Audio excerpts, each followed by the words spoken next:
Lord Mayor. Kakati Kawempe South aliyo Mubaraka Munyagwa. I remember ndoza balina abantu abali eligible to vote abali registered kumpi emitwalo egisobola ddala mu musanvu, if I'm not mistaken. 2016 bali mitwalo musanvu mu kasanvu plus, so abeegassemu kiwera gisinga ddala mitwalo omusanvu. Kakati ebyalo byonna parishes and everything ebiri demarcated biwerera ddala, era n'abajjeyo empapulo okulaga ddala kituufu nti beegwanyiza ekifo eky'okugyayo Mubaraka Munyagwa mugati gwa bata nabo baweze. Omu kwabwe y'omunne yaliko guild president ono wa 82 ku ssettendekero w'e Makerere. Abasinga gwe mukosa mu quotes nti the strike man yali nnyo musajja wa strikes, ebintu ebyokwekalakaasa bwebityo ye Roy Sembogga, atelanga musawo doctor not PhD naye a medical one. Njagala mbulire why a doctor is leaving actually wards lwaki ava kati mu laboratories okujja mu August House. Roy Sembogga, kwani zanyuse oli bulungi? Obulamu bugenda butya ku Kisinde ate la political wing NUP? Kisinde tukitambuza bulungi era target zaffe ebiru byaffe tugenda tubisinkana era nina okukkiriza nandi mugumu ndi 2021 Uganda egenda kulaba obukulembeze obupya era bagenda kulaba ku bakulembeze bebagwanira. Omuntu atakumanyi bulungi gwo ku ground kuba nze nkugoberera nnyo ndoza bwali Makerere ndoza nze omuira yasooka n'okukyaza ku bintu ebyenjala as the guild president. Omuntu ayinza okwebuuza lwaki kuba nkimanyi na degree oba kumanyirivu mu by'obusawo, kiki ekikuwaliza kati ate okulekawo okujjanjaba abantu ojje mu by'obufuzi? Nsonga ki? Nze sikirowooza nga nako nti ndi esimbawo era neefo bye neesimbako nga ndi mu secondary sinkawo nye bampa biwe alinga appointed. Era nno joininga university kyo kyange kyajja kubeera musawo asinga nti asoba obulamu, naye nze omulwadde wange yasooka yafa si lwakuba nti nali simanyi kyakukola, wabula yafa lwakuba nti system yali broken. Nenya nkyalijjukira n'ekifaananyi ky'omwana nkyakirina mu mutwe, yali mwana muto wa myaka 3 ku 4, Sembe wa Brian Lugazi Health Center 4. So twamala omukolako yalina sickle cells omusayi gumugwamu, netumusindika mu lab, tutuukayo nga balabu bagenze dda. So netukola kwa netugenda olweggulo saa nga 2 mama wa Sempebwa n'atuyita nga era nga bona nzebeera mu jjiini zange namutwa musawo wa jjiini Sempebwa afa. Ine ngamba Sempebwa afa ki gutogera bateeka ku kipa y'omusaayi kebera tena kanula. So tukubira walabu essimu nga yagenze, tugezako mu referringa mu ddwaliro eriddako ali Komboni Missionary Hospital kinyanza okuva e Kampala paka Jinja. Tugezako mu referringa nga ambulance y'eddwaliro in charge yakitute Fort Portal okukima birime, so nga system eri broken. So era mukavugana ako ntikizuano kizuula nti in charge w'eddwaliro si yalina okugenda mulimu ogwo. Bawe yali in charge, bawe bwe yafa kati muganda wa bawe yali district cow district cow nga yegwaniza omukyalo ono. So mukumusanyusaamu namuwa omulimu namutika obuvunanyizibwa obulamu bw'abantu mu district eyo yonna n'abuteekawo. So system yali broken nga tusobola kikkiriza netuvayo tukomawo e Kampala netwekalakaasa tugenda ku ministry ya health. Ebiseera ebyo Ruhakana Rugunda yali minister wa health, then Asmani Kingi yali PS we. Twatambula enfunda eziwera naye tetwayambibwa. So kuolwo nze nakimanya nti nobeera musawo mulungi otya nga system gyokoleramu nvundu tosobola kukola busawo nga bwokola ki nga bwetaaga. Nenkola ekirowo decision nensalawo okusala ku sejjusa nensalawo nti okuva kati paka nakati ngenda kubeera omu ku abo abasalirawo abasawo.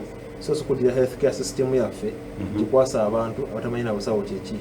Ensonga lwaki olaba mu kaseera ka COVID nga kaneeno budget obeera bagyalokere batematema ssente ezisinga obungi bo kwa bannansi kuba ziteeka mu security, then abasawo nabo obusamambiro ate nga tuli mu kulwanagana n'obulwadde. So nga ndibadde osuubira nti bali ku front line abalwanagana n'obulwadde be basawo oba health system nti gy'olina okuteekamu omusimbi omungi naye bo balaba nga security ekola ki yegwana ogendamu ogwo omusimbi. So ebintu ebimu ebitusindiikiriza wano, there are so many district referral hospitals tizina ba in charge. Genda mu Arua, genda Lacho, genda Wolabe, Northern Uganda tizina ba in charge naye nga district hospitals ziri awo. Abasawo basasula obusente bwe buti butono nnyo naye nga bano bakkirina mu KCCA mu ofisi ya Ijiba driver bali milioni 3 okwaki okudda waggulu. Tunya nnyo, there are international declarations bwe bagamba nti budget allocation at least ekitone nnyo government allocating 8% of the budget ku health ku byobulamu ne wano mu Uganda ebadde ku 7 ate mu covid waze tusubira ndi wandizongereza amidst a pandemic kene budget ente gye bayisizza basaze sale naita ku 6.7%. So clearly ujja kukiraba nti abantu abatufuga tebategeera nti obulamu bw'abantu bulina omugaso. Wano mu covid yennyini batusubiza government mask ne bayisa supplementary budget ya over 78 billions ne bagamba nti 3 billions za distribution ne bazisa sente. Tewali muna Uganda yafunye mask simanyi olina gwomanyi ninga njagala kutegeeza nti eddwaliro ly'ekirudduwa n'eno lyakostinga 30 billions odikola. So kiba kitegeeza nti sente ze bagamba zibateeka mu mask baba ziteeka mu ddwaliro singa tulina kirudumeka. So ekikuleta kubwa mu byobufuzi kubeera ng'okyusa the health sector oba the health system mu Uganda. Yes. Lwaki mu bifo byonna wasalawo kya bwa member of parliament? Olw'ensonga nti omubaka wa parliament tebabaga amateeka bwe batematema omusimbi n'ebisigadde. By the way ekifo kya Kawempe South nkola contribution yange njagala nkyukakyuka olw'ensonga nti gyenkomye okulaba ensi gyenkomye okutegeera nti si health system yokka yembi oba ne sectors endala zonna zikola ki zinyigirizibwa. So kikulaga nti obukulembeze bwe tulina mu ggwanga si bwe tugwanidde okufuna. Ensonga lwaki ensi zetwawanga obuyambi nga Dubai essaawa zino ate zezikola ki bannyinaffe gye baddukira okukola obulimu obwalejjalejja obutasaana. So obukulembeze bufu ensonga ki sector yonna ki enfu. So ekireeta mu Kawempe South nzibwe namakola decision eyo nti ngenda kwesimbawo nyingidde byabufuzi nakubagana ne bakadde bange naye maze okusalawo nabagamba gwe omwana omugezi lwaki ogenda mu bintu ebyo kakalukana naye nze nga kunze naye maze okukola nti tekingasa nze okubeera mu society nga ndi comfortable naye nga society gye ntambulemu ki rotten tekingasa okubeera comfortable mu system nengamba let me make the system comfortable even for others. So I think decision is conscious nimanya nti okwezimba mu byobufuzi ntaba experience nali amakerere nesimba okuba guild era abomanyi bageresa bagamba nti kati gwe olabeko omusawo nga wangula oba guild president makerere lwaki ono n'obudde bwo soma bitabo byo n'olwokuba nti naye manyi kyenjagala nali manyi omutima wange gukyagala neki kyenjagaliza abantu nenemerako nenkola kyenakola kakana nga mpangudde okonatibange nakuba n'obulino zange 25 ne basalawo banzibe bubbi wetugenda okutandikira mu kitundu ekyokuya okutegeera ekyasinga okwedlininga yo candidate oba yo leadership kwali bwebugungo obwenjawulo njagala kuba obasibi ogenda okutwala Kawempe South ne mu lukiiko lw'eggwanga olukulu okyalina Moses Wamala program esibiri of course twabagamba mu mwaka 2022 mu gutwagera ddala okuteeka abakulembeze ku mizaani ndooza as the fourth estate tulina okubeera nga tukikola okubeera nga bano bajja ne babategeeza biki bagenda okubeera nga bakola bagenda kutereza batya eggwanga Uganda ey'enkya bagala etambulate ab'e Kawempe South of course nsose ne Roy Sembogo ono musawo ate yaliko guild president w'omukulembeze w'abayizi ku ssettendekero Makerere yali wa mulundi 82 mu ba guild presidents abali ki kyagenda okukyusa era kipya kikyalese eri Kawempe South ne plans ezo nagenda kubeera nga abitutegeeza wesibe bbiri katukomewo. Well, okyali mu program esibiri okyali nange Moses Wamala bingi ebikyajja mu maaso eyo ojja kubeera nga ofuna tera program ey'enjawulo wesibe bbiri onaawulira 221 ogenda kubeera nga tetukuleetera ekipya ekyenjawulo nakugambye onaku olweggulo nti bino si byavaawo mpitewo si byaki kwekennenya abantu nakwekennenya nsonga okwongera okutegeera biki bagenda okubeera nga bakiikirira bane bagenda okukiikirira babitegeera ensonga bazitegeera oba tebazitegeera eggwanga ery'omu maaso Uganda enkya gye twetaaga yeetaaga abantu sawo bokka abamanyi obumanyi wabula n'abo abategeera ensonga. Knowing is totally different from understanding and we need people who know the problem but they go ahead to understand the solutions and how they're going to make them or to implement them. So the bantu betwetaga obukulembeze obujja mu maaso era nga the fourth estate tulina okubeera nga tukikola naye wano wennyini wesibbi we tulina okubeera nga tutandikira ekintu ekyo. So mu studios olwaliro nkyali ne Roy Semboga yaliko guild president w'omukulembeze w'abayizi ku kasozi akakulu oba ssettendekero Makerere era nga yali guild president w'ekinana mu ababiri ono nno ekisinga okubeera nga kimudescribinga yali nnyo abantu abayi bwe buba kubeera nga kwegunga kuteekawo strikes yali mwangu nyono zazijukira waka gwali 2017 Makerere oba 2017 bwe bagiggalirawo okwo era alina incident gye yakola remember so byonna tujja kuyanga tubitegera byagenda okukola byakola bye bakola ku September kwa byagenda otwala mu August House kucyankalanye na kola ki yegwanyiza kifo kya Kawempe South. What are his plans ahead? Saako n'okutereza eggwanga Uganda. Roy Semboga wetukomye wali eringa okyanyinyo owa preamble how wali Makerere University and everything nebi kiche kyakuviirako kulujja mu Kawempe South. Kyenjagala okumanya byonna ebyakudescribing ange Makerere the strikes riots whatever tebigenda bino si byogenda okutwala mu Kawempe South abantu beegugunge buli lunaku ne mu parliament. Simanyi mawulire gyogajja wamala naye when I handing over office then Vice Chancellor Professor Dumba Sentam described me as one of the most reasonable and mature and oriented good president where yakoze naye. I'm speaking about the actions you are yokola. So kati gamba reactions nali nkola one the strike the nsoro gambia yo mu regime yange yali strike yamu. Ni strike yali ya tuition increment. As no zali be ne 60%. Ojagendo zijukira mpolo. No zijukira kisanya kyange. Kyagalo kifana kyagalo kulaga abantu kyekyo nekyo kyali kituufu. The strike yasooka yali ya 60%. Nga bagamba nti toyingira university nga tusasudde ebitundu 6 ku buli 10. But even before becoming a good president era wali muntu wa kifaananyi ekyo. No. Before becoming a good president wachinda bamu. So what happened?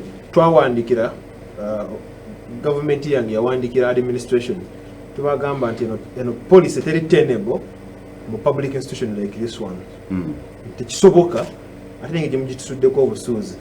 Tuwe tusateekawo policy ya tuition ebisale nga tusobola buli stakeholder are getting involved. Government ejje, university ejje, abayizi ne bazadde banakola ki bafuna representation ku tebemu tukanyiko ya university ya gwanga university ya fefina.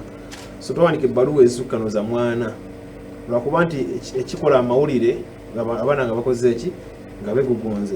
So bwe gugunga peacefully by the way bwe gugunga university bwe yakola ki bwe yawulire kinyagala mu government ya Mayumu 7 okufana ko ne government nazo neza musibira mu bwa bali nga bakigala tebakubwa kama kigala basuna musune so twaba kubobwa emirundi amakumi ameka na izabala zero ne record nga tetufuna response nga management yere medde konti fe zose tuzeetaga nenga nafe tugamba nti bakati bafite bakola ki tebazisobola sente za kawere government tuition policy eri fair tugende ku university endala bakikola batya tugiragaranye nebagano kuwuliriza kati nano pushing abantu bajja mu class nebagano okola ebibuuzo awo wetwagamba nti kale bwamuganya tuwuliriza katugere olumire mukola ki mutegera era lwatuwa results tinyaga kutegeeza nti current tuition policy gyetukozese Makerere yali as a result of bujoyita strike nenga singa batuliza ku ntandikwa zino proposals wali tubawa ziziri mu tuition policy eri Makerere. So in case Roy Semboga alondebwanga MP wa Kawempe South agenda kugenda maso ku pressing this government through this way kubeera nga kwegugunga eno government ya Mayumu 7 tena kyegamba gwange sawa zineno tina kalongi konna kagenda givaamu sawa zineno tugenda kola buli kimwe ekisoboka okukakasa nti tukola ki tujijjawo. I believe in civil resistance. Our government dictatorships nga zino za Mayumu 7 tebateesa nazo. There are things zebatakiriziganya nazo kati no government ya Mayumu 7 yo tulina okukola buli kimwe ekisoboka okukakasa nti ekola ki egenda nzo mukubakkiriza nti akalulu ne honorable Kyagulanyi n'abakawangudde genuinely Mayumu 7 tajja kuva mu ki mu ntebe ajja kubeera wakusindiikiriza. So tugenda kukola buli kimu kisoboka peacefully by the way manyi sematika tuwa olukusa nti oba wemulugunya nga tokkiriziganya na government kyekola oba bonna abali mu bugiza kyebakola osobola okukerakasa mu ki omuntu akulaba ayinza okwebuuza ensonga za Kawempe South ozitegeera bulungi. Nze mwenkulidde abantu boogenda okukulembera bali bameka Kawempe fo Kawempe emabegako omwaka oguwedde abalonzi oba no bonna abantu boogenda okukulembera abatali balonzi. Kawempe is one of the Kawempe nga South yo Kawempe in general is one of the densely populated areas.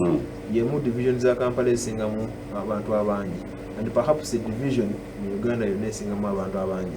Kawempe as by 2014 yalina abantu 12,000. Kawempe South yalina abantu 12,000. Eyina slums. Kawempe South eyina slums esoba mu 5. Ye division esinga mu slums ennyingi. Kawempe South unfortunately ye division esinga mu obwavu. Ffe ebizibu byaffe babibulamu n'amannya. Olw'okuba amazzi tegagwa mu nju zaffe. Amayuni agasinga kubeera mu mazzi bagatuma bwayiisi. So ye Kawempe gye tukola ki? Tugenda mu atale kisobola kwewuunyisa Kawempe yesingamu government infrastructures. University esinga okubeera ey'amaanyi mu ggwanga ey'Amakerere eri Kawempe South, naye n'abaana baffe tasobola kukola ki? Kusomerayo. Tulina amalwaliro kati 3 agali public. Ag'abakazi bameka? 2. Then ne National Referral Hospital. Ku Sunday nabadde e Mulago nga kikwewuunyisa nti waliwo abantu abafiira omusujja gw'ensiri e Mulago okuliraana eddwaliro naye nga balina kusala busazi kkubo nakola ki? Ne bagenda mu National Referral Hospital tebasobola kufuna bujjanjabi. Kati bye bintu byemukola ki? Ebikusinga otuluma nti ffe Kawempe twazza gwaki? Wano obadde otandika ogambye nti Kawempe tuli bangi abeesimbye ku ki? Ku munyagwa. Njaga kutegeeza kintu kiri kimu nti nnyinimu bw'afa abeenira Nnamwandu babeera bangi. Kati ffe waffe nannyinimu yafa. Omubaka atukiikirira yafa. Yafunye 7% mu Parliament. Sikuwa kadi wagirabye. Yakulembedde abaasembye. Kawempe. Ekyo ne kikuwa essanyu okubeera ng'oli mulesi naye. Eyo kinnenyamiza nti ngenda kubisanya n'omuntu alinganga bw'atyo. Olw'ensonga nti abantu abakikolayo batyo tebagana kubeera mu public office. Tebagana kuweereza abantu. Nti gw'oli chairman wa Kosase. Kinene emino gy'olinnye mu Parliament. Tegisukkana lubatu luneeno. Ndi emirundi gy'osaba meetings okwogerako okutwala ebiteeso yaffe mu Parliament tegiwa mirundi emeka? 5. Ate ng'oli chairman wa Kosase kiba kitegeeza n'akakikwate tokola ki? Obadde tokatuuza. Nti kati abatagwana kutukiikirira nga ffe bannakawempe. Okuteeka era ogenda maaso newekenna enyingi gy'adde akolamu emirimu gye. Talina wadde ne office ya mubaka wa Parliament mu kitundu kyakola ki? Kyakulembera. Naye bw'onoonyayo akagiko k'ettaka nti kekano wamunyagano tukola ki? Bwe tumusanga. Tulina bw'omusanga. So kiba kitegeeza nti ebirowoozo byaffe tabitwalayo mu ki? Mu Parliament. Nti kale kagenda ayogera ebirowoozo bye warazze kutwala byaffe kale katwalayo ebibye osanga mu bibye munaabeeramu ebifaanagana n'ebyaffe. Naye n'ebyo tabitwalayo. Tabeera mu Parliament, tabeera mu constituency. Omuntu ng'oyo tagwana kuddayo. Okuteeka okudiscussing personalities wabba. Let's discuss now the issues. Ekizibu kya Kawempe South. The paramount oba kyowulira nayo noga nti bwe nnyingira mu lukikole gwanga olukulu kino oba bino byebizibu ebisinga. Yes, Munyagwa ayinza okubeera ne force nekwe. Let's focus on your ideas. Biki byogenda okutereeza byola nti bino byebizibu and how are you going to represent the people okusinga abadde? See, representation nga bw'okyogedde kuba kusitula birowoozo era gino emirundi abaka ba Parliament. Kuba kusitula birowoozo by'abantu n'obitwala mu Parliament. Nobakiikirira n'ogamba nti wadde mwogedde bwe muti abantu bange bakola ki? Bagamba bati kati kintu kifanyi kinyawo okusookerako olw'okusaasaanya obuweereza bw'abantu. Ffe tukkiriza nti buli muntu alina endowooza ye era alina obwongo obwokola ki?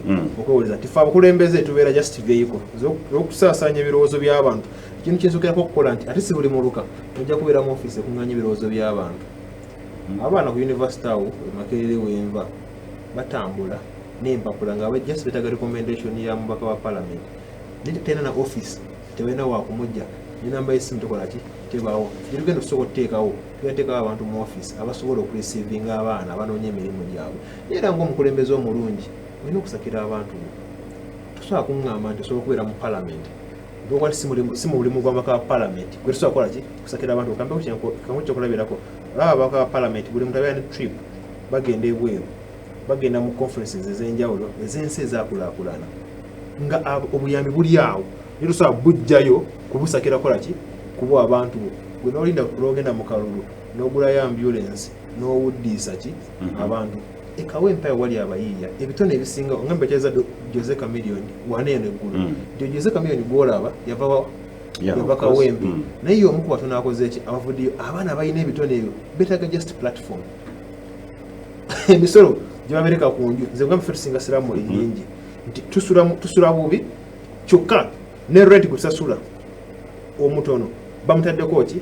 Omusolo mwenyewe se property rate simanyi bwo kimanyi okuluma yasokeddwa Africa Kawempe ndi kafera okumanya omubaka waffe yayogera ki ku nsonga eyo ebizibu byaffe ddala akola ki abitegeera singa ade asobola obitegeera osanga nti ogwo omusolo tebandiguberese kuki kuffe abaana baffe basibwa enkya n'eggulu mu nsonga egitakola ki mu misango egitaliiwo ng'ovudde ku ekyo abaana baffe banoonya emirimu kati omwaka wa palamenti ebintu esobola okukola nze ekintu kyange kyengenda okukola ekyandikirwako by the way kwe kusitula parliament office y'omwaka wa palamenti ngijje ku parliamentary avenue njirwate ngiteeke mu constituency buli muntu agikozese nga bwakoze eki nga wabasabadde waliwo programu ezitambula simanyi oba okimanyi nti owamalaya businga waffe of course bingi nyongenda kubera mbikuleetera betting owamalaya banyinaffe olaba emirimu egyali gye gitukola ki gitukola olw'ensonga nti tulina okusobola kweyiriza nti n'omwana abajja obugatto bwe wano eno gavumenti emubeereko omusolo mungi tebusobola kutundibwa nene bw'abazzeewo talina wagenda kukola ki walina butona omubaka palamenti obeera n'eddoboozi ddene obeera n'emikwano mingi kola platform abaana baffe ababajja omwana waffe atunga ekyalaani alina byonna byakola akole ki afune wabiteeka bwe tutyo tugenda osolovinga tubawe emirimu naye ffe gavumenti kyesazeewo okukola kutusiba busibi kutuyola buyoozi tutwala nga baki nga bakireerese bo banyinaffe bagenze mu neekolera gyange teri agenda mu neekolera gyange ng'ayagala wabula ensi bekoze eki ebigambo ebyo Royce Mbogo byogenzijukira nnaku z'omwezi zaali 23 mwaka gwali gwa 2016 President Museveni yajja it's not your constituency gyoyagala naye yajja ku kisaawe ekyekawempe Muslim like eri primary nayogera ebigambo bino mu courts nti abamu mu mpeereza ababaka ab'ekibogwe aba opposition ne batakola kyemwagala ne babeerawo ku defying of course that's abamu abaliwo abali bakkiriza mu defiance nokola ebintu ebirala ogira kuwa opposition the question is ogenda kwalaninga kyoba ogenda kukwatagana otya n'abakulembeze abalala because when you are coming to leadership the relationship eyiyo bwengajja oba okuvuganya government sako n'abali mu government ogenda kuteekawo otya okulaba nga abantu tebanyigiriziddwa nti oliwo okubeera nga naawe onyigiriza gavumenti obeegende naye nga services zoyogerako zituukira ddala ku bantu olaba nze omukisa gwe nina wamala nti by 2021 gavumenti ya Museveni ejja kuba teriiko so ekisende kyaffe n'ekibiina kyaffe ekya NUP kikigenda okubeera mu bukulembeze nti kati bannakabbi bate balina enkizo y'amaanyi nze nzija ne gavumenti egenda okukola ki egenda okuddawo naye ekyo ng'okitadde ebbali Museveni omuntu omu yagamba ejjinja nti nze nemumpeereza omubaka nga yeebasa n'azuuka buzuukusi n'alonda n'agenda asinga owa opposition amanye ebintu so kati omukulembeze gweyagala tudisikasinge essaawa zinene eno program erayo abantu bangi sandyagale tuwabye eggwanga tekitegeeza nti buli muntu kyayogera okuba nti mukulembeze kyekibeera ekyenkizo kinyagala okumanyako ffe twagala gavumenti nga tetufaayo tetufuddeeyo oli wa kibiina ki bwebanga ensonga gyoyogera ezemba eggwanga tulina ogitwala iyo gavumenti gyetwagala ensonga kyamu kuffe tuli mu struggle ffe tekimatalinga erinnya lyoggwani okimanyi wano mu gavumenti ya Museveni nti gwe olwokuba wamala olina tosobola kufuna mulimu iyo gavumenti ya Museveni olwokuba nti yeggwe Moses olina tosobola kukola ki kufuna mulimu ffe twagala gavumenti ekolera buli muntu irrespective kikyokkiririzaamu kikyoli nekyoteekeddwa okukolebwa tikati ffe tuze ne mission yakujja ku gavumenti eyo because buli kimu mu ggwanga kifuddirwa gavumenti eyo gavumenti ya Museveni terina kyegamba ggwanga buli kimu kigiremye Royce Mbogo njagala munnauganda oli awulirize in case gavumenti ene mulemeddwa okugijjako naye nowangula ekifo ky'obubaka bwa parliament angenda guwangula very good nengamba gavumenti ng'ekyaliko but yo like ogenze mu parliament njagala enkwataganayo ogenda kukwatagana otya n'abakulembeze in case just for like in case abantu tebabesize ku top leadership y'obukulembeze bw'eggwanga kubeera nga mutwala ekifo ky'obwa president naye nowangula ekyobwa MP ogenda kwatagana otya gonga opposition n'abali mu leadership okulaba nga mutambuza Kawempe South ediza ku ntiko okwawukana okusikanga n'omugwa buli kaseera ye president kyabifalinga nti yemu abaziŋŋamiza enkulaakulana mu bitundu ebyo sala ku discussing possibilities zeni msajja mukkiriza kinyagala omanyi wamala 2021 tugenda kubeera mu bukulembeze bw'eggwanga lineeno tugenda kuwa Uganda obukulembeze bwekolaki bw'eggwanga era gyankiddemu wamala nti obukulembeze bwe tugwana tekimatalinga si nsonga oli wa kabira ki oli wa nzikiriza ki oli wa kibiina ki bwebanga ensonga gy'otwala mu maaso eyamba eggwanga tuli wamu naawe era tugiteeka mu maaso kugambye nali guild president we Makerere ali mu opposition nina sobola okukola ebintu byange nina okukola nina okulemesa nabiremesa byensula tebaitekola tibikiziba mu bantu nali guild president we Makerere nagana okusa tuition nali ku opposition nali guild president we Makerere nagana ebyo bisale bya Mankwetu simanyi 60% nali mu opposition ate saako moko by the way nemba lobbyingira perimeter wall n'enguudo zaki z'omunda tinze yakola biri eri yinza omuntu omu era agenda okukola nze nakugambye nti kiggala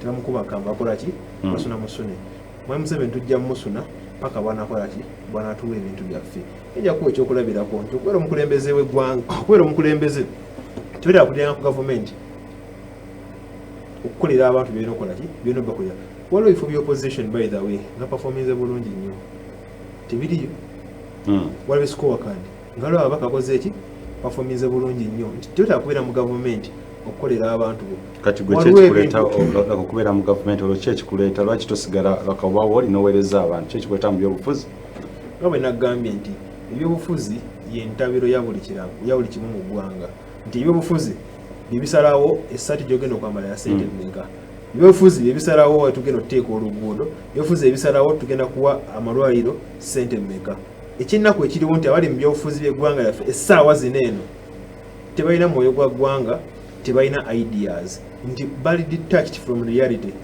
bwetunuli abantu abali mu cabinet abatukulembera essaawa zino eno average age yaabwe eri 70 years bakulembera eggwanga etto where 78% bali wansi w'emyaka 35 nti waliwo social disconnect nti bo bali endowooza yaabwe yanjawulo ne kuki ne kuyaffe so kati ffe kituyita mu byobufuzi naddala omugigi ogwaffe is to take charge of our destinies twagala tubeere nga tuvunanyizibwa ku ntuuko zaffe kino ekibuzo kikulu era yogedde ku kyabavubuka Kawempe South yemu actually ne division yonna yemu ku divisions mu Kampala ezikola Kampala ezisingamu abavubuka abangi era bwega ku unemployment rate mu ggwanga Uganda ndowooza ne division ikam tusobola kugyerabira ekizibu ky'abavubuka oba yes aligning it with the unemployment question saako n'ekyabavubuka okubeera nga basinza okubeera nga tebalina mirimu babeera mu betting abasinga bogambyeko abakola nepo ya jange bingi nnyo bye bakola mu Kawempe ekizibu ekyo ogenda kubeera nga olowooza ki kisobola okugonjoola ekizibu ekyo okusinga ddala abavubuka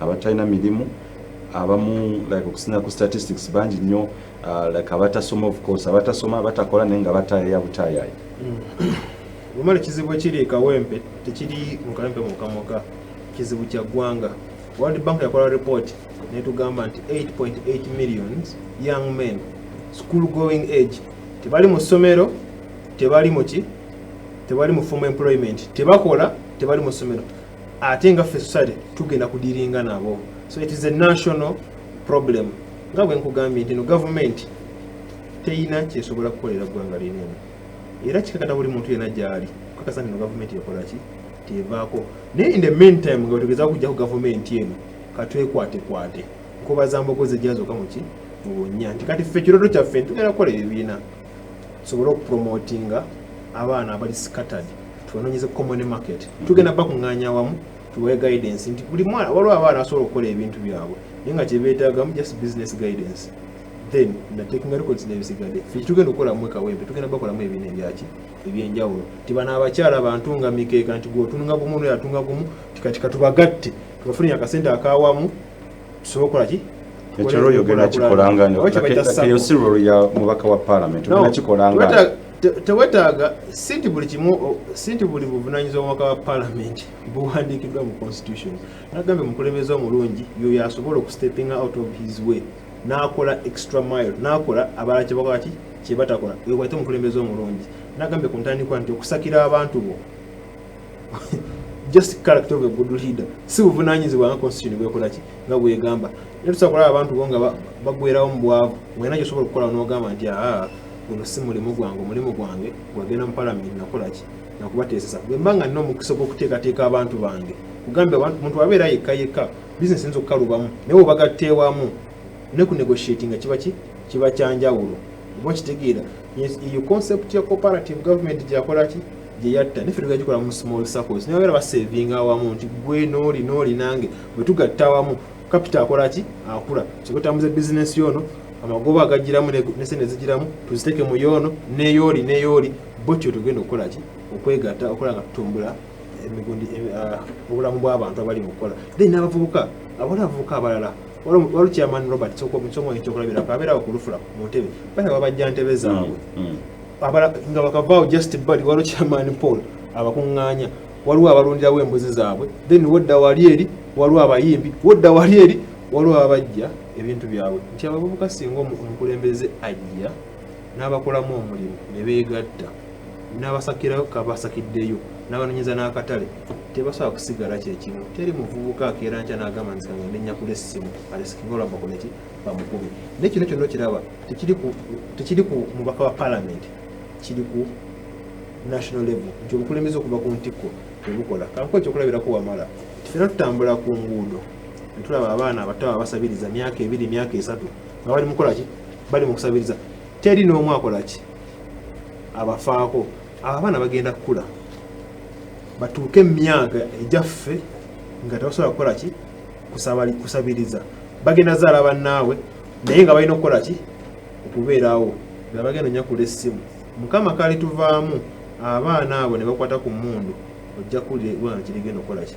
kirigenda okubeera abantu ekibuzo kyakibeebuza nti ekisinde kyojjeko bakati of course ekibiina kyojjirako ekya NUP stroke people power our power nti muli bangi nnyo abaliyo oba beegwanyiza ekifo ekyo ekintu kino mugenda kukisolvinga kitya oba mugenda kukigonjoola mutya kuba mwena muli ekintu kyekimu ekiyinza okubeera nga kyawukana endowooza like ideologies sako n'ensonga endala kisaanidde ekigonjoolo kitya nga bwe nagambye nti nannyinimu bwafa abeegwanyiza namwandu babeera bangi nti ffe nannyinimu mu Uganda yafa nti obukulembeze bwakola ki bwafa kati bwe muyeegezaamu nti nange nsobola oli byamulema nange nkola ki nsobola kuba nti balaba nti tebafuna buweerezi bwekola ki abwe bwetaaga naye ate ekyo nze sikiraba mu ngeri nga abasinga gye bakiraba nti okuba nti bakandidenti bangi ate nga mwena muva ku side y'emu nti people power oba NUP kyekiba kikulaga nti people power gwe mulamu abantu gwe beetaaga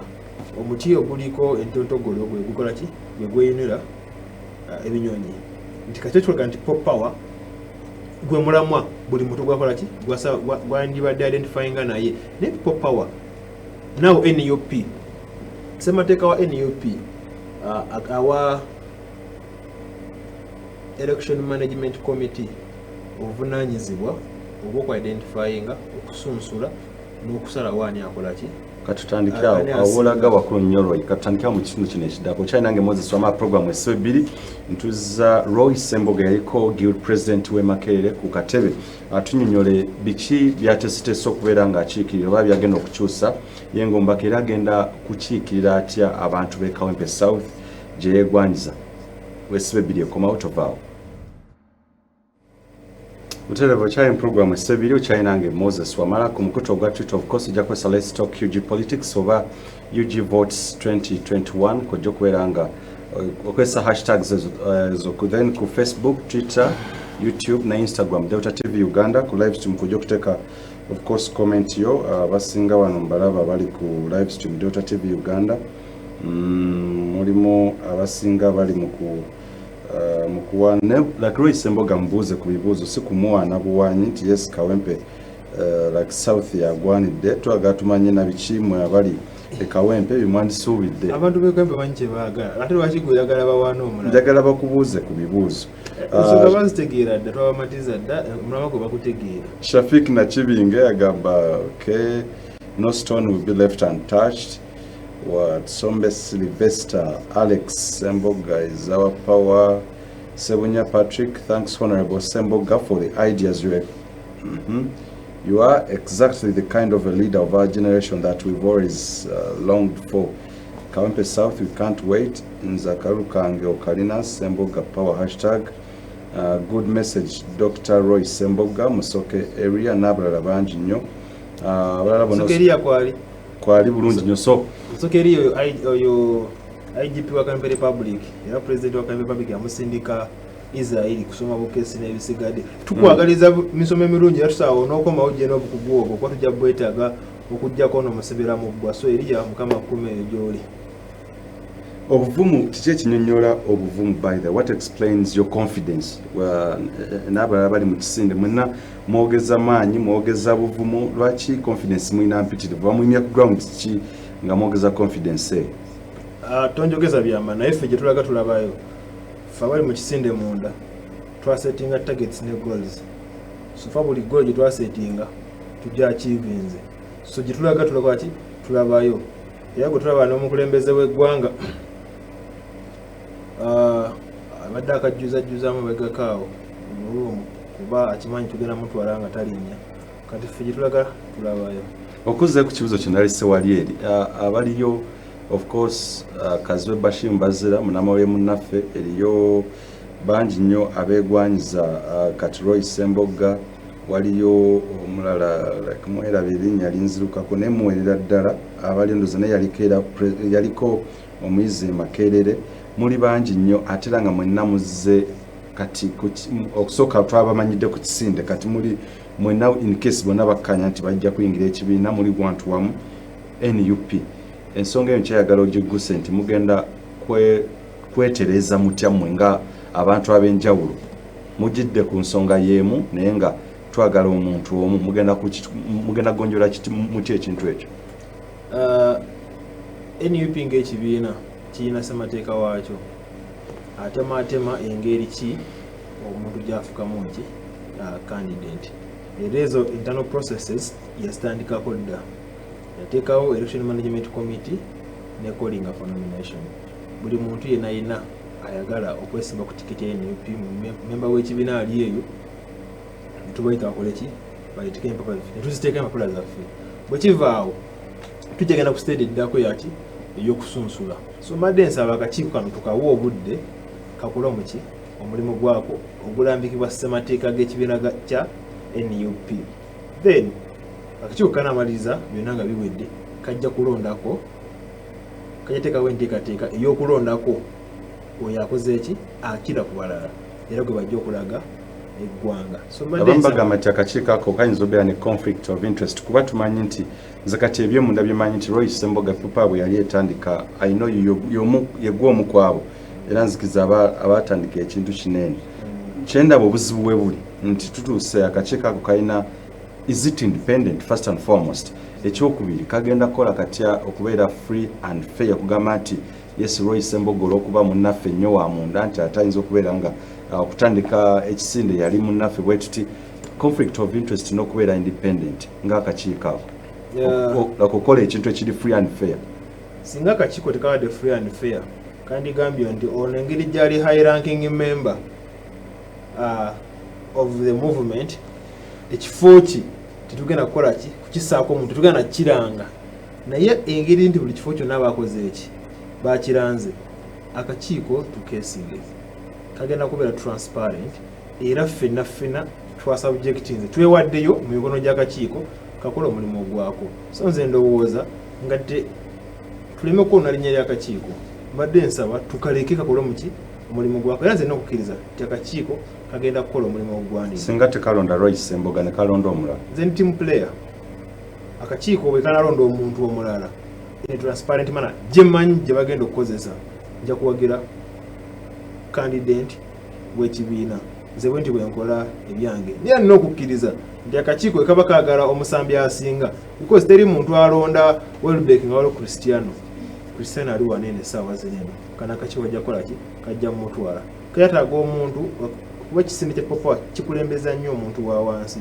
omuntu alina ebirowoozo by'omuntu wa wansi Roy Ssemboga gotuli naye essaawa zinene omuntu alina omutima gwa kawempe Roy Ssemboga akoze ki atudde waneeno mu kampe tulandisewo campaign kawempe yabannakawempe oba oyagala munnakawempe anaasosoboza ensonga za kawempe Roy Ssemboga y'omuntu gwakoze ki lwaki Roy Ssemboga yagwanidde ensonga nzikuwadde okuva eri emabega first of all takyukakyuka muntu mwensimbu ekyokubiri mu constituency mwakolera ate mwasula ekyokusatu ensonga bwe nzikulambikidde eri byagenda okulaba bannakawempe biri kiriya ekyokuna nti obuwanguzi asobola okukola ki asobola okubujjayo so kati bannakawempe bafunye omukisa bagenda kulya nga bwe wanywa so akakiiko ka people power tekasobola kuma bannakawempe mu kisoogo wabona baludde ebbanga nga balina ennyonta y'obukulembeze ate Royce Mbuga kyakolaki kyajja nakyo so nsula kana akakiiko kali soba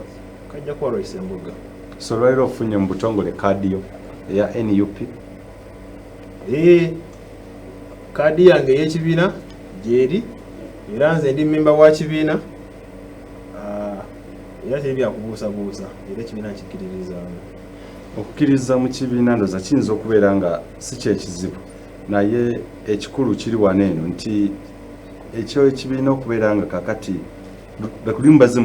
muze mu preachinga ekyokugamba nti temwawula yawula mu bibiina FDC owa DP n'abenarem of course waliwo wetuze tulabe abaliininga oba baagala okwesembereza nnyo ekisinde abamu nga balina munda ensonga eno tolaba nti egenda kwongera kubatematema muba kubaawula yawulamu and ekibuzo ekikulu kiri wano nti okujja kwa NUP tekugenda kuleetawo oba kwongera kuteekawo disorganization no nze ndowooza okujja kwa NUP kuyongedde okugonjoolwa ensonga olw'ensonga nti mabegako Honorable Kyagulanyi naffe amugoberera tubadde kisinde ate nga ssemateeka waffe alambika ate nga tuba tupreachinga message ey'obwegasi naye ssemateeka w'eggwanga lino alambika nti oba wakukola alliance ogikola between parties tosobola kukola alliance na individual tosobola kugenda nti memorandum tosobola kufuna kutegeraganya omuntu n'ekibiina kiba kibiina na kibiina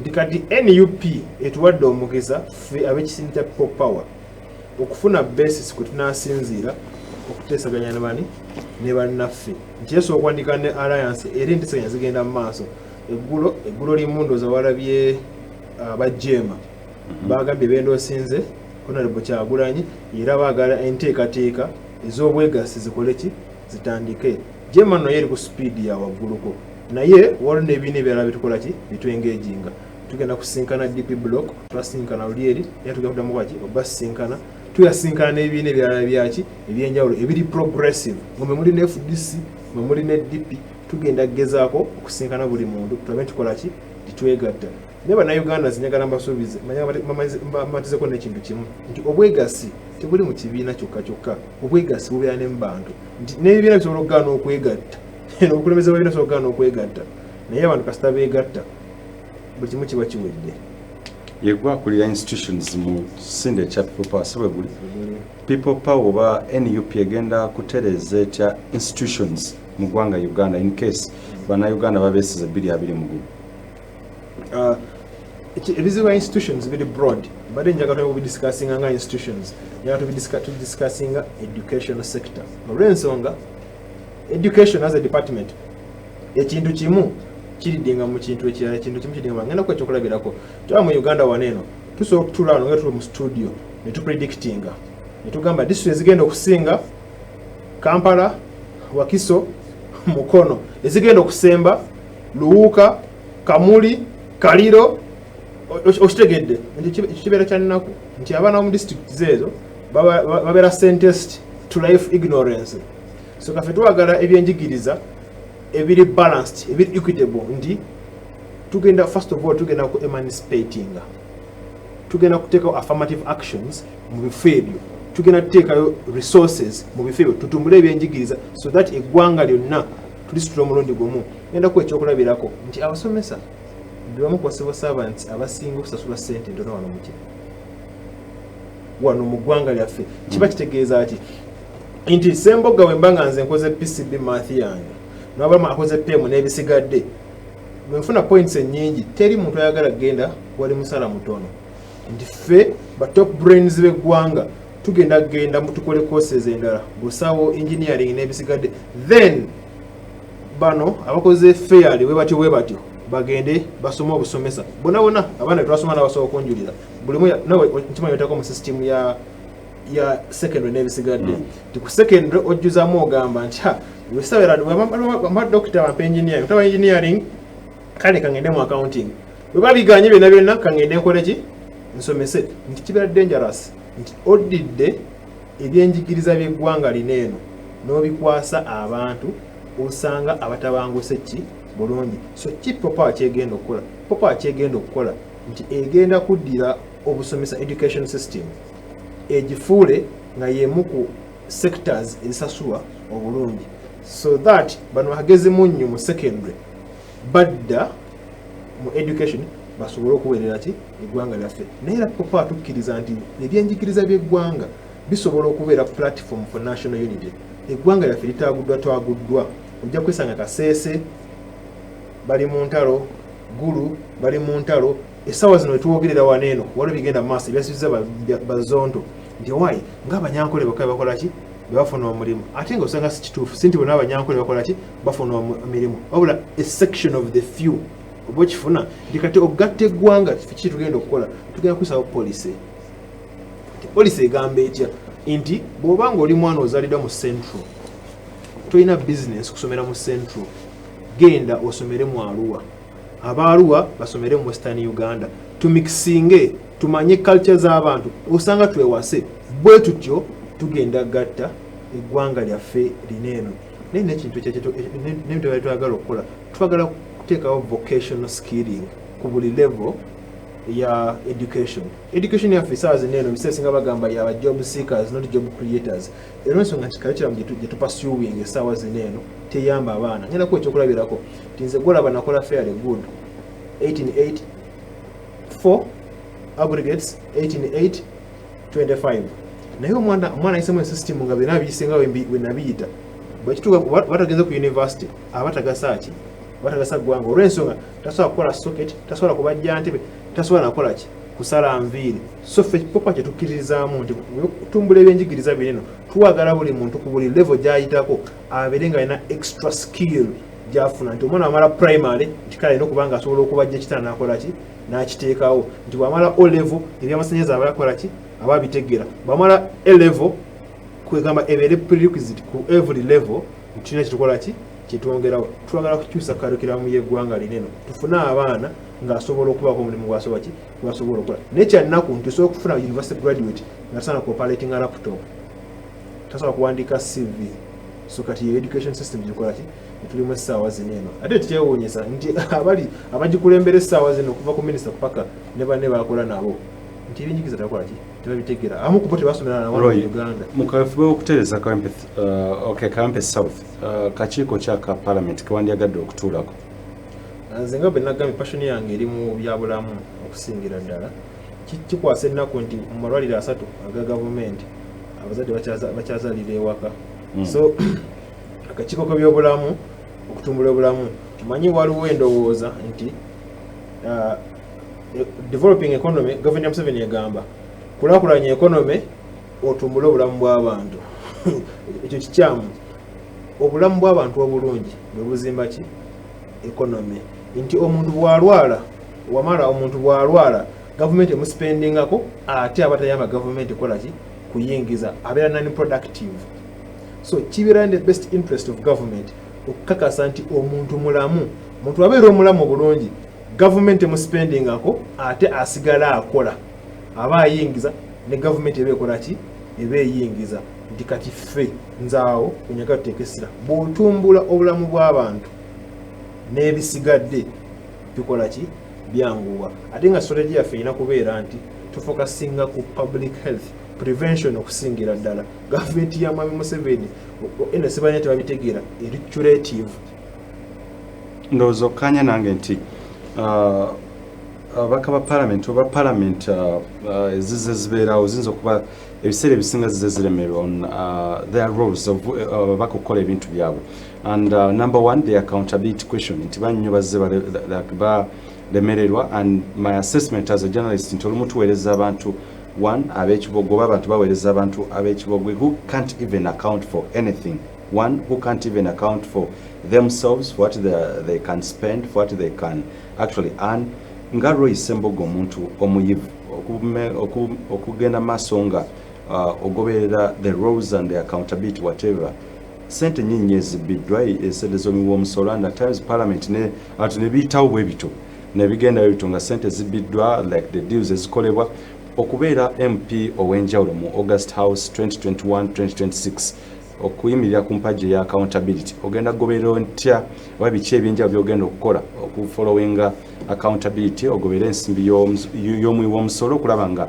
si Kawempe South yokka wabula n'eggwanga Uganda nga likulaakulana. Ezimu ku responsibilities za omubaka wa parliament kuliko oversight. Olina okuba nga yeetegereza emirimu gavumenti gyekola.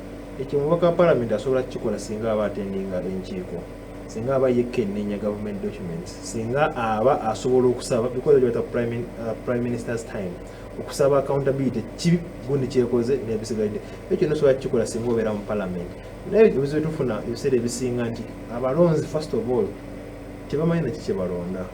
Tulina omulimu munene nnyo okutegeeza abalonzi baffe kiki kye balina okukola ki okulookinga out nga banoonya mu mubaka wa parliament. Kati obuzibu obuliwo gavumenti ya Mwai Museveni era nga badikitirazi bonna abasigadde bakuuma abantu wano nga tebayize, ekirala nga baavu. Omuntu yenna nga abeera mwavu ekintu ky'okulonda ensonga akivaako n'afokasinga kulonda survival. So kati nze omulimu gwe nnina omunene sinagenda eri kulondoola wabula kubuusa abantu baffe eno ki kye balina okumanya ne ki kyebasobola okusaba. Omuntu yenna nga tamanyi kyayinza kusaba tasobola kukola ki kukisaba. So the biggest approach is to enlighten the masses. Then so that when you're doing your oversight role, so that when you're asking for accountability, the masses are following. Nabanga bakola ki abajibanja abantu abalala.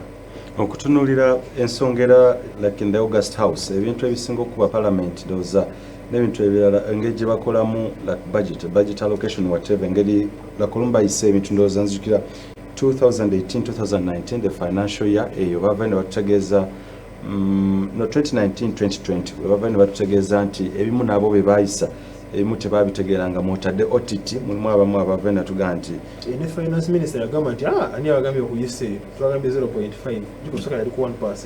Finance minister very good. Ensonga ya budget olowooza in case yo gwenga in case of use oba mubaka wa parliament I know era waliwo eseera y'okubeera nga muadvise mukola allocation n'okukyusa na bino biki priorities ez'eggwanga ino zandibadde ki? 80% of our people are in agriculture and it's the backbone of our economy. Nti abantu abasinga obungi mu ggwanga lino eno baki balimi. Kati sente oziteeka wali abantu abangi, so priority emu okutumbula ebyobulimi. Eyokubiri zonna ensi ezikuze world over balina human resource gye basobola okuyimirirako. Ebyokusoma kintu kikulu nnyo. Ekyokusatu ebyobulamu nti abantu babeere nga bayivu nga balamu nga bebakola ki bebakola. Says those are 3 priority areas of government if you want to boost the economy. It should be agriculture, it should be education, and then it should be health. Okutunulirako ku nsonga njaga nnyo katugende like in detail ensonga ya parliament of course nti a lot of people of course bekwasa ekintu kino nga bayingira mu parliament nti balina like few years era waliwo abali bagamba nti kyandigwanidde bongezeeyo emyaka at least parliament ebeere n'emyaka 7 oba ekisanja okuyongera gibeere emyaka 7 nti obudde tebumala oba okukoleramu ebintu byonna okusinza ku roles zaabwe. Olowooza ki ku idea y'okugamba nti and you think the time is by is appropriate oba emalira ddala okugamba nti you can do everything kyoyogerako oba okanya n'abagamba nti ddala kituufu emyaka gyandyongezeddwayo? Omwana omusiru ne bwemuwa omwaka mulamba okusomera pepa era afuna 12 ku 100. Naye omwana omugezi ne bwemuwa essaawa okusomera pepa afuna 8. Waliyo parliaments ezirina ebisanja bya myaka 4 naye nga ziperforminga. So abaka parliament abaliyo banakigwanyizi baluvu ebina bekwase nze ndowooza kisanja kimala abantu baleme kwekwasa nti oche baita continuity nti office wange eri organized mboka parliament wabavamu anagiyingira wabiro government programs zibakazikola ki ziba zirunning nti omubaka inajja asobola zitambulirako naye abantu okubeerawo okulowooza nti that is a program yange kanji malirize ngenda ko kyokulabirako emakerere tufugira emyezi 9 senjagadde okugeraganya university nengejukudikanya megwanga niso okuba ekifaananyi nti emakere tufugira emyezi meka emyezi 9 naye emyezi egyo 9 good president maladdako abanga good president aliko asookusima omusingi good president maladdako nakola ki natandikirawo nkugamba essaawa zino ekikomera ky'Emakerere Pintawulo y'Emakerere bali mu Gizimba epintawulo y'Emakerere etandikira mu region yaffe naye ekyagenda mu maaso olw'ensonga nti abakulembeze abazzeeko bali progressive so abantu tebeetaaga myaka mingi okukola ebintu balina okukola omubaka wa palamenti ekisaanyi ky'emyaka 5 kiba kikumalira ddala naye ffe ababaka wa palamenti betenda essaawa zino eno bo baagala kwekkusa ate kati abasinga obungi era singa ojjukira ekisamwe bakisaamu ekyokwongezaayo emyaka bali tubeta ttaamu egenda abasinga obungi balina okukola bikoze eki bibalemye bagamba kanfuneyo kenjoola nkoleki anziruke so nze ndowooza ekintu kyokwongezaayo ekisanja tekyetaagisa bills kizoolaba ez'enkizo zoyinza okubeera nga zoyinza okuleeta mu case olidde obubaka bwa parliament startup bill ye bill gyotandikirako startup bill tulina okuba netteeka eriwa abavubuka abetandikirawo business ezaabwe opportunity business zaabwe okolaki okukula essaawa zino mu Uganda bwetwogerera nti abavubuka iratandika business olugitandika bwati first of all aba yeewoze rates ziri waggulu so kiba kitegeeza nti business etandikira mu misolo nga miki nga tosobola kugula kotwe details eza startup bill gy'osuubira gy'oyinza okuleeta nga tukomye mu bulamu China Moses Wamala program wesibe China Roy Semboga alubirira okutwala entebe y'obubaka wa parliament mu Kawempe South katukomewo toval weewaawo China Moses Wamala program wesibe era tukyagenda ddala maaso ne Roy Semboga abalina ebibuuzo oba n'ensonga ez'enjawulo ojja kuba ku ssimu nooti 7875 kojja okubeera ng'oyita batujja kyeta ekyo later on tujja okubeera nga tukyetera naawe obeeko ebyenjawulo by'obuuza Farouk obi wange kita Nteyo School area Kiwano bantu bayitirivu nnyo Eddie Sevume musajja wa Forum for Democratic Change Zamoye Lord Mayor gaku my Bob like my brother Bob ndoza nawe okolio olaba bangi nnyo nama baweereza ebibuuzo nja kubeera nga mbibuuza Roy Semboga so ogenda ku live stream Delta TV Uganda ku Facebook so tulina kino ekitundu ekisemba tulina obudde butono tujja kufunamu interaction oba feedback yammwe Roy Semboga wengendedde mukumulako ensonga ya startup bill gy'obadde oyogerako njagala Munnayuganda omunnyonnyole kiki kyoyagala okuleeta mu bill eyo in case you become a member of parliament nga bwetwagambye neggwanga erisingamu obuto abantu abaana abato obungi ate nga abasinga obungi ku bo tebalina mirimu nti kati gavumenti yonna eri serious era oba omubaka yenna ali serious kyatandikirako kwe kumakinga sure nti bano abaana bafuna emirimu batya startup bill ne bayamba etya nti one first of all obawe entandikwa nti buli mwana alina formal entity alina kyakola nga registered business omuwa entandikwa kwatandikira bwomala omuwa entandikwa nomuwa tax holiday unlike embeera eriwo kati nti omuntu otandika business sente weweze newole olina interest ku loan ate nosasula ki emisolo nti osobola omuwa emyaka 5 tax holiday business yesobola okukola ki okukula ensi ezikuze ekizikola ki kizikola then era nga government kikakatako obanoonyeza ki akatale nti government gwatandikirwako okugula ebintu byabwe because government naye egula ebintu oba abaana babajja bumasu oba abaana babajja nti oba abaana bakola ki kukola ki otandikira nti startup bill gyemadde nkola ki gyemadde ntunulira okutandikirako olwensonga nayo nyini wakyogedde nti abaana baffe abasinga ewaffe bakola beeti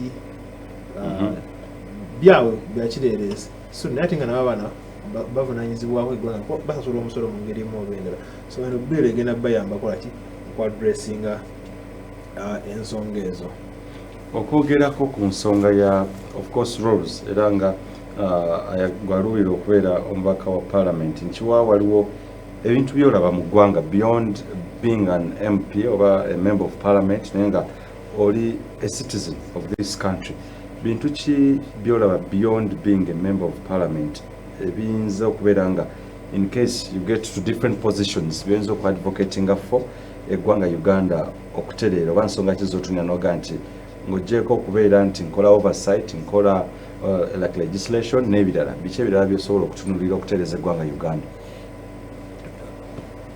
ebintu byenkisobola okutereeza tebyawukana nnyo nekubya ekisinde kyaffe ekyatukupa wetukiririzamu waliwo ensonga ttaano zetusuubira nti nkulu nnyo mu ggwanga lineeno. One, natural resources tetulowooza ziri mismanaged mu ggwanga lineeno.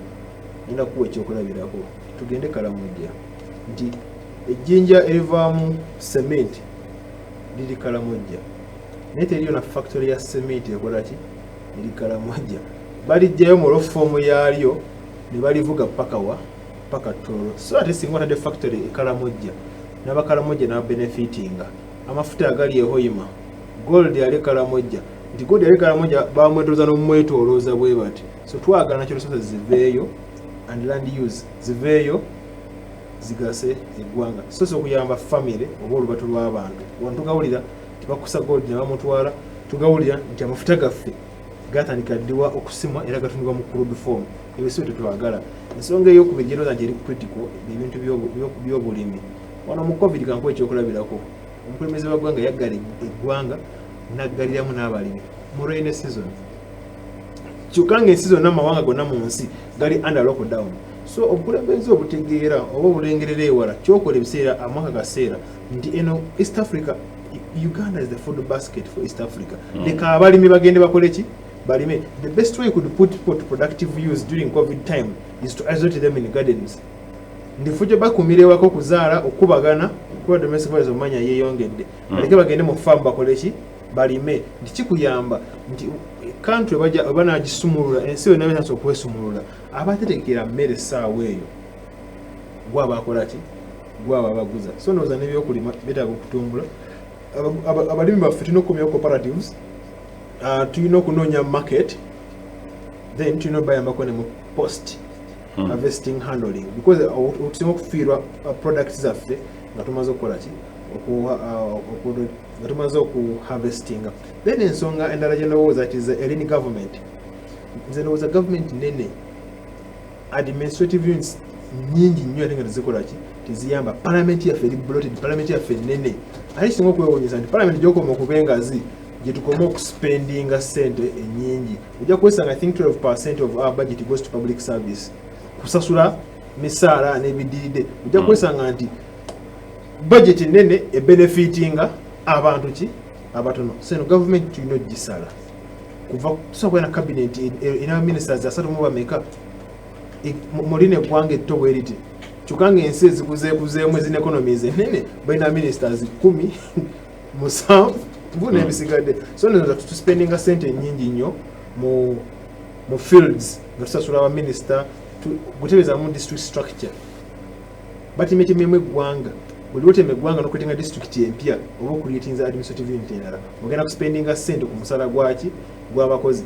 Nako abajawuddemu Kampala ssente bagenda gyawulamu bakoze district endala empya 7. Kitegeeza ki? Bw'otema district empya ogenda kufuna district kawo omupya, ofune DHO omupya, ofune DEO omupya, kwegamba infrastructure work based labor based yo okola ki? Ogigaziya ate nga na output ebeera ntono. So we're spending ssente nnyingi nnyo ku bantu abatono against the bigger mass. So kitugenda kyendowooza ekisinga okuba ekikulu tuddemu tugatte eggwanga lyaffe tuzire ku districts ezigwana, then tusale workforce eyo. Ekintu kyenzikiririzaamu nti public service neyo okubeera structured, nti omuntu era public service tokkirizibwa kukola public service kusukka myaka 10. Nti tukomyewo term limits mu bannabyabufuzi nina bali mu public service, nti parliament tosukkamu kobeere MP obeere LC3 kobeere ki? Tosukkamu myaka 10. Nti omuntu akola mu public service emyaka 10 naye nga government emu training nti kuvannyuma lwa myaka 10 sente zakimuleetinzeewo olina capacity ezinvestinga okukola emirimu mirala. Ekyo kicreatinga space for new talent, nti kiwa chance n'abaana emijini yakola ki? Okubeerawo. Naye waliwo abantu abafudde ebyobufuzi omulimu, waliwo abantu nga n'emirimu obulimu agumazeeko ndoza okuva yagufuna paka nakati gwakola ki? Gwakola. So singa tuyigiriza abantu baffe ne baba nga tebadependinga nnyo ku mirimu gyabwe oba nako ku investinga ssente zaabwe, nti olukola public service emyaka 10 oba oli trained obadde osomesa emyaka 10, nti at the tail end ku myaka 10 ssente z'oba accumulatinze NSSF government ekuyambako zinvestinga ki? Ewala. Bw'ozinvestinga ewala oba employinga abantu abakwetoolodde naye oba oliseewo ne gap obuliseewo ne gap wano eno abantu abalakwaki okwacumulatinga okweta talent empya n'okukola ebintu ebipya. Ekintu kyenowooza we need to amend our constitution ebeere ng'erina value. Constitution yaffe yaluzinga value nti we need to empower institutions with separate powers nti cabinet ebeere cabinet. There is no reason as to why a member of parliament is appointed to cabinet. Doesn't make sense. Kati oba ofuzinze two institutions nti parliament ne cabinet oba ozikoze eki oba ozigasse nti kati kiba kitegeeza nti no one is going to put check to another nti kati ono agenda play minister aplayinga role ya oversight ku mirimu gyakolaki gyaba akola. So kiba tekimaking a sense to separating ne judiciary tugiwe independence yayo. Wane Kenya bakikola, the judiciary is financially independent but also even kati wano mu Uganda president yalonda ki Ssaabalamuzi eri mulamuzi ava mu parliament yaki ya Kenya nga appointing nti ne sente balina budget yaabwe ebeera approved by parliament bebaje controlling. Wano mu Uganda mulamuzi alina okwanika requisition through ministry yaki ya finance nti kati judiciary tusobola kubeera independent. Very good. Ojja kuyita ku simu note 7 tuweze kumalayo ensonga 2 ngenda kuwa kaderoy asatu mwenda ne ku Friday Osajja ne ku Friday wali complaining lero kuwadde saabi nera ocha complaining not 7 bizibu by'eggwanga lyaffe binene tusobola bibala mu ssaawa 2 not 7 satu mwenda ojja kubeera nga producer onterako essimu eyo abantu bajja kubeera nga bakuba. In case you have any question oba ekibuzo kyonna kyoyagala okubeera nga obuuza Roy Ssemboga okusinga ddala ab'e Kawempe South neno omuntu omulala of course in case kuba byavaayo nga bikiyinza okuba mubuuza ekibuzo ekyokulaba okuwidening oba okubroadeninga subject okutegeera beyond Roy Ssemboga beyond him as an MP biki byasobola okubeera nga akola. Naye waliwo akubuuza ekibuuzo. I'll have to get his name here. Okay. Why can't he try where there is NRM opposition every time kwerwanisa? Very good. Nti gyolaga eriyo wa opposition yafunye 7% nekyongereko ebyo bigambo bibyo. No, scorecard ya parliament yakulembedde abakoze eki abaasembye nti ekikyamu kiba kikyamu ne wabanga waffe yakolaki yakikola n'ekituufu kiba kituufu ne waba tewali n'omuntu n'omu akikola nti kale ekituufu kiri nti omubaka abaddeyo wadde opposition yaperforminze bubi era agwana okukola ki okuvaayo. So tujjawo eyo embeera nti ate opposition tuletera ku opposition oba tukola mirimu olina ovaayo. Otuba tugamba Mwami Museveni nti omaze emyaka 35 mu bukulembeze bw'eggwanga tuveeko ate nga omubaka amugamba naawe yali ayingira office nga naawe ogiyingira mu CA simanyi kyoba ogamba ggwanga. Very good. Ali ku simu. Hello? Hello? Sebo.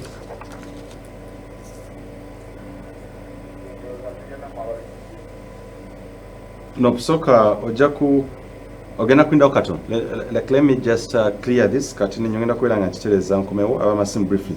Roy obadde okyayogera ku nsonga ya lakimwe bennyini aba opposition okubeera nga mwetereeza abantu bazze bakiraba nti in different positions. Of course bukyanga ekisinde kijja ekya people power muzze mugoberera nti musimba abantu aw'enjawulo. Waliwo already opposition mweke nyine mu creating ate ekizibu, not solving the problem but creating ekizibu.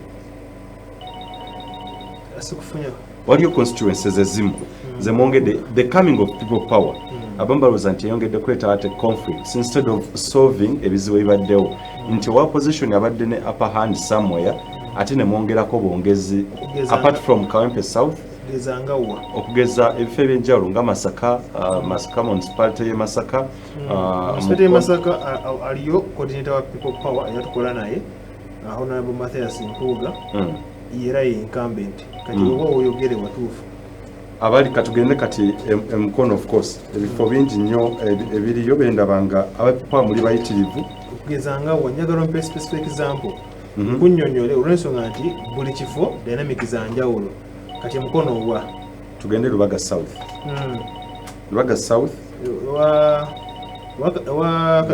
Lubaga South Makindye West Makindye East nti eriyo already opposition naye ne mwongerayo ate wa opposition manya tutandike wakatolo bwama olowooza katolo bwama performance bulungi mu parliament abalonzi be bajja okusalawo kati lwaki tetuleka ffe naffe abalonzi ne basalawo ne tubawa options ne bakola ki ne baweeyinga naye kinyala kutegeezako kiri kimu nti tetulina kupressinga abacandidate wantu wonna nga people power era nga NUP tuli mu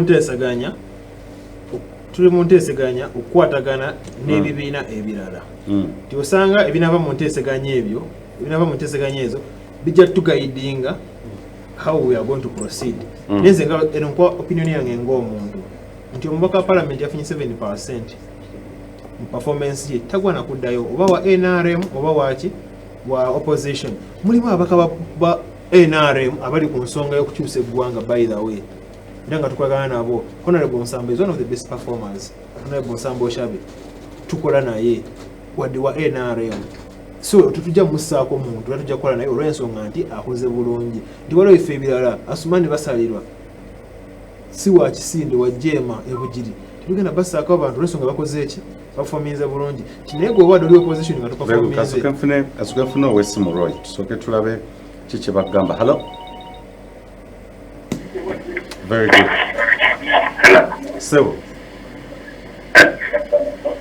Sebo je baleko kale Sebo nawe bakulaba Delta TV njogerako nani Sebo oyogane le Franco kuva mukono mukulu Franco Sebo ekibuuzo oyo mwami ayogedde bulungi naye aba opposition bano aba parliament mu parliament bakyusa temateeka nga aba opposition babaddeyo mu parliament balwana bakola ki naye era gavumenti emaliriza nga emaze okukyusa ki kyebaagala okukyusa kati oyo omwami Roy alina kapasite ki okugenda okukyusa temateeka oyo nga wayagala very good mukulu Franco nkufunye webale nnyo omulala ojja kubeera nga producer omulala yesebo capacity eyokulaba nti oyogedde yesu oku amendinga the constitution ojja kubeera nga of course otubuulira noti 775 noti 273 kugenda okubeera nga oyita halo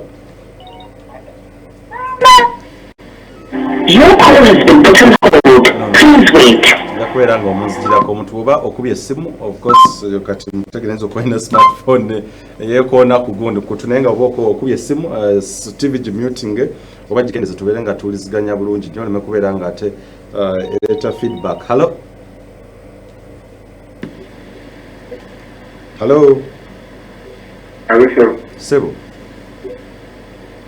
ojana kavuma baji mukulu kavuma osinzidde wa Sebo ojana nkumu Sebo genda mu maaso naye ate mbadde nyikuba ku TV nga manyi tuwuliziganya n'abali ku TV mbadde njala ku TV sorry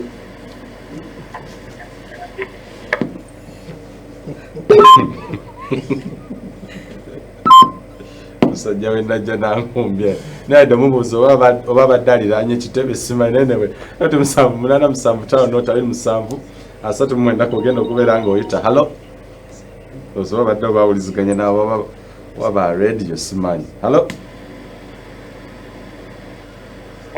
Sebo nkulamu halo nkuwulira bulungi Sebo genda mu maaso Sebo nkulamukiza nange bwentyo Sebo we bali kulaba weesibe ebbiri kakati mukama wange ani ono agenda okubuuza Sebo oba kyowabula nze bampita Edi sinzidde wano Kyebando mukulu Edi genda mu maaso Sebo nsiimye nnyo omwami oyo Dr. Ssemboga mwami Ssemboga Sebo webale nnyo okulambika ensonga ozirambise bulungi era ddala amazima zirimu essuubi Sebo buwaze mu studio nasosega nti ono agenda kutunnyonnyola ki naye Sebo nnyonnyodde ensonga webaliyo baddale eggwanga ddala mulina kapasite etwala mu maaso ekyo kinkakasiza webale Sebo byebyange mukulu Edi tolina kibuuzo kyobuza Roy Ssemboga ono asiima busimi ojja kubeera ng'ompa abakubi b'amasimu abalala bajja kuba 3 njagala 5 bokka Roy Ssemboga addemu ebyo oba yanukula ebyo tujja kubeera nga ate okutubasiba noti 785 noti 739 halo Sebo. Hello. Hello. Sebo tukuulira mu maaso. Hello. Yale Sebo. Kale Sebo nawe bakulaba Delta TV. Mfinye mwami singo goe. Mfinye mwami singo goe. Onani amusiba. Kasima block TV ni wale watu. Nese ukibakola kati soko kendeze TV yo.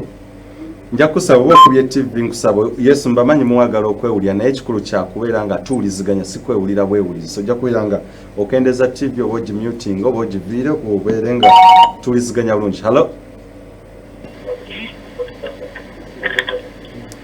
Hello? Hello. Sebo. Hello. Genda mu maaso Sebo tukulira bulungi. Ono smart mukirokole. Yese omukulu smart. Yala kusimira ddala omukulu Semboga Roy. Okulumira n'akawunti South bonna bawulirize nnyo omukulu ono kuba ensonga z'atuweereza ntuufu ate nga ali ku nsonga yennyini. Tolina kibuuzo ky'omubuuliza Roy Semboga.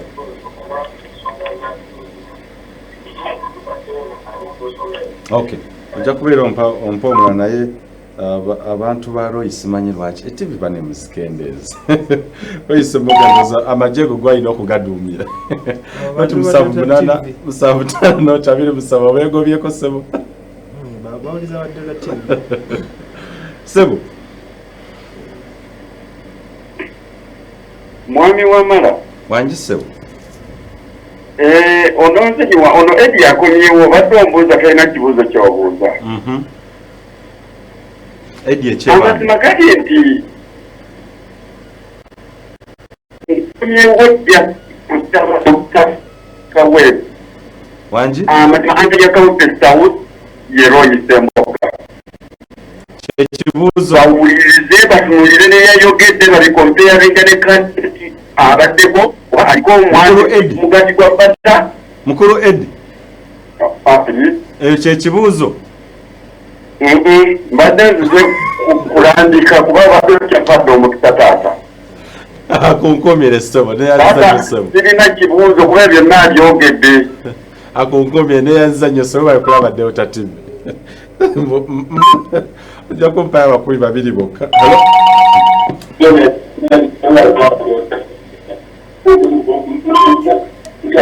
Sebo. Oyo producer nja kusaba omujjeko ayagala kwewuliriza. Ayagala omuntu tukwewenge bulungi nnyo nti oba okuya essimu bambi nja kusaba okendeze feedback ejja kuleeta ate obuzibu. Hello? Yes, not musavu munana musavu town not ayiri musavu asatu mwenda kogenda okubeera nga oyita obuze ekibuzo kyonna oba okuwabula konna. Hello? Hello? Sebo. Yeebale Sebo. Kale Sebo nawe bakulaba Delta TV njogera nani Sebo? Kale Sebo ogani mwami Aziz. Yes omukulu Aziz osinziddewo. Ono Kawempe. Genda maaso Sebo. Kale embadde nze neebaza oyo mwami byaba byayogedde. Katusobire tajja kukyuka agenda beera bwatu tumukakazi tumeramu akalulu nze nganze njamu akalulu kange. Okay. Ojja kumpa mukubi w'essimu omu yekka abasinga basiima busiimi simanyi oza Roy Semboga ayinza okuba yabamatiza nga we yabadde ayogedde. Njagalayo omukisa omu yekka munamukisa omu yekka okubeera nga ate tuvaana. Hello? Hello? Sebo. Hello? Sebo tukuwulira genda mu maaso Sebo. Nibala okuweereza munnaye. Naye okulaba Delta TV njogerako naani Sebo? Ono mukulu Lonadika sinziddewo n'ebutuuta. Yes Sebo. Kati ekibuuzo kyange okubuuza omwami oyo ateeseza bulungi naye njagala kubuuza okumanya ekituufu ono omubaka waffe Nambeshe John Baptist mu butuufu ali mu people power mu NUP oba tumuwa akalulu oba ali ku sayiti eri ya NRM. Loza. Okay. Loza kuba amasimu tujja kukoma kwabo simanyi ndoza otandikireko oyo. John Baptist. Nambeshe. Abantu ate kino sikyogera olw'okuba nti omwami akubye naye wabeerayo omuntu ababaka ba parliament kana kaseera kemaze nga nkola ne people power kati ne NUP nti nkolaganye n'ababaka ba parliament bangi.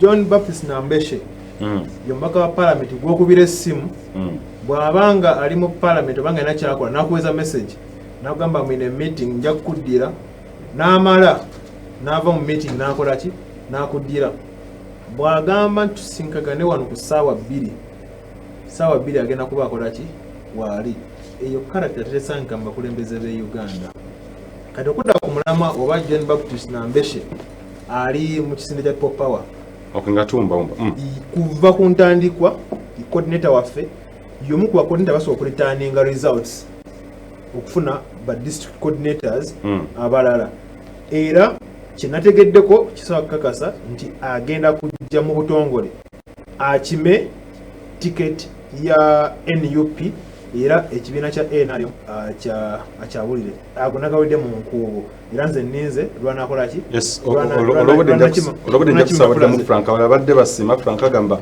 ekyokwameninga constitution kyayogedde ku capacity mugirina kati ebiseera ebisinga politics a game of numbers nti omuntu asinga enamba ennyingi mu parliament yakaringa dde yatwala olunaku era ebiteeso bye bikola ki byebiyisamu yensonga lwaki ku luno nga People Power tutaddewo essira ku babaka ba parliament twagala ne majority number of members of parliament nabakole ki babeere nga ba People Power so that ebiteeso byaffe ebikiikirira abantu tubiyisaamu olowooza enamba omulundi guno munaagiweza nze nina okukkiriza bwovudde kuva ku namba ya parliament ne president netugenda mujjako tuteeko president waffe so tugenda twala wa president ne parliament netugenda sibula badde bakulaba njagala kutwala muno okwebaza omutesitesi wa programu eno wamala okuwa abantu ngaffe platform omanye amawulire gafuuka mazibu okufuna kati platform ewalala banoonya abantu b'amannya naye ate nga naffe omugigi omupya tulina ebirowoozo byaffe ate nga ndowooza birungamu then era nzikiriza nkozesa omukisa guno eno bambi okunyolerwa awamu waliwo batuuze bannaffe waliwo omukyala Sanuula wamaanyi ye Kawempe yafiirwa muganda we nkusaba Sanuula mukama akugumye wawo ne mukwano gwange Mubaraka Recross alina saluuni ako ku kitebe yafiiriddwa omwana era abadde bugiri nkusaba mukama akugumye n'omukyala amugumye tuli wamu naawe era tujja tukusindikira obusaasizi era nzikiriza ntumine ku bakyali bange John Z Ashirafu ne Alane Nabukalu bavubuka bato naye bambavu era nze n'okukkiriza nti guno omugigi gugenda kugusa eggwanga lineeno Komanda Farida ne Kyamana Nassa Serunjogi batumiddeko nnyo sisobola kuvaano nga situmidde ku kulembeze bwa Kampala Republic President wange Amedu IGP Elia ne Ashraf then nzikiriza ntumeeko ne ku Fatima Iron Lady wa People Power mu Mulago 3 bankoze bubi ne Kansala Karo ne mutumiddeko nga maliriza kantumire mutabani wa Kapo omusajja mukulu Sergeant of Arms wa division naye mutumiddeko nnyo ne bannakawempe bonna nti mwenna abaana abali mu kunyigirizibwa temugwamu ssuubi bannakawempe musituke tutambule tukoleddwako ebikolobero bingi naye tuleme kukoma kugezaako tomanyi obukulembeze lwali tulindiridde bwe bwabukoze eki obutuuse maliriza nga ngamba 2021 Kyagulanyi president waffe Kawempe South Semboga Roy gomba musaaka amaaso Roy Semboga of course yegwanyiza entebe yo obaka oba okukiikirira abantu abakawempe South so ebirowoozo biyinza okubeera nga ebisinga bitegedde naye kati okwanjuluza ebiki byagenda okusinga ddala okukola mu plans ze oba enteekateeka zaalina ndowooza bino bikyannyo kya okutegeera lwaki beegwanyiza ebifo bino ate okusingira ddala tujja kubeera nga tubaleeta mu debates ez'enjawulo bonna nga abeesimbyewo so kintu kyaleeta muntu ssekinnoma okwongerawo okutegeera naye nyongera okujjukiza nti 221 weesibe 2 onaawulira tugenda kubeera nga tuleeta abantu bwe batyo kubeera nga bongera okunyonyola biki bye bagenda okutuukako era twetaaga okumanya Uganda ey'enkya biki bye bagenda okubeera nga bagenda giteekateeka batya era biki bye bagenda okukyusa atakumira mpeera ku nkumirembe baza mwenna abakubye amasimu abadde kade ku social media over comments 200 bane mwebale nnyo okusaamu obudde ate ne data mwera I respect you so much okubeera nga mukkiriza okubeera nga mulaba program Uganda ey'enkya weesibe 2